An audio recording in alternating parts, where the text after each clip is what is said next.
My name is James McFarland. I am the owner, one of the owners. The other owner is my wife, and we own Nomad Barbecue. And we focus on mobile craft food, craft barbecue, kitchen takeovers, and we're currently looking for a permanent location.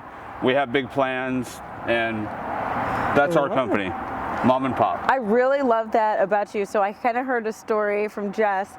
She kind of told you, find your bliss and go for it. What was that? What was that like? What happened? My wife, I was in oil for a while, and then I got into cattle, and I moved cattle from across the state, did that for a while, cowboy work, and then throughout that whole time, I was building a food truck. So you were always a foodie? Yeah. Okay. Yeah. I was building a food truck on the ranch, and we would cook, and we'd eat out there and do all that, and it moved into more complex, okay, 15 people are going to come by tomorrow, and then how do we feed in volume and keep it consistent? And then my wife was like, dude, go learn a restaurant. You love to cook. And I went from a pretty high paying job to minimum wage. Food industry. Food, and learned the entire operations. And then we moved out. I left the pit room in Houston, where I was a pit master over there, and went over to Tejas in Tomball. Yes, with Scott. Yep, I started their sausage program. And then Michael and I, a good friend of mine, we started Reveille. And Reveille, by that time, I was already back in oil, and I lived 40 miles away from Reveille, so my plant was in Columbus. So I had to make a triangle every day of about 150 miles for about a year. Oh my God. I got tired of it, and I knew I could make an operation out here where I live, and I did. So why the name Nomad? Our entire goal was to travel. We primarily wanted to focus on big festivals, and we're always on the go, whether it's for restaurant consultation or for cooking. And she came up with Nomad, and that's what we do. We do cook and then also restaurant consults. So are you coming to Ohio? Man, I can.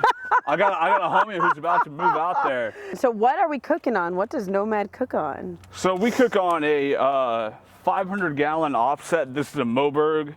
A majority of our business is wholesale centric.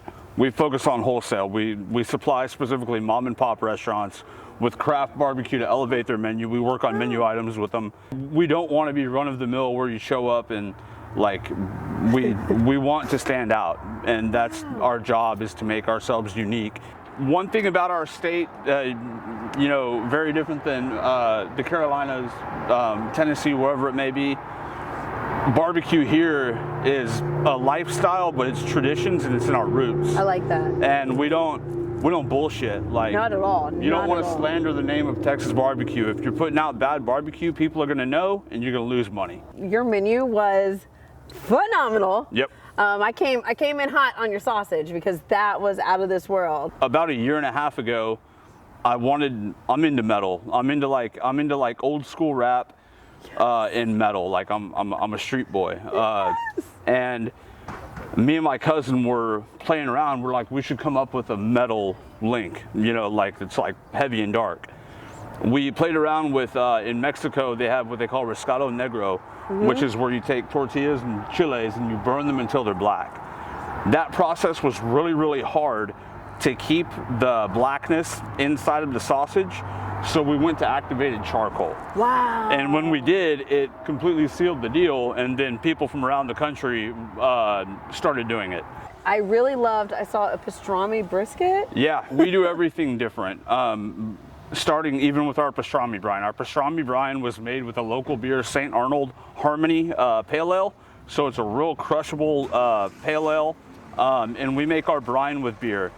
So you're having a craft beer-based brined pastrami. Nice. And we brine it and then we smoke it, just like a brisket, and then cut it to order. And then we made a pale ale-based mustard, so the mustard that came with it also had the same beer. It was amazing. Thank you. Everybody at the table, we were just sitting there trying to figure out what it was, and we just kept tasting it and tasting it. Yep. And we were like, this is outstanding. Like, Yeah. I've never seen something like that before. We appreciate it. Love that. We had the barbacoa and blue cheese soup. Yes. One of my inspiration behind that soup Thank you, Scott Moore.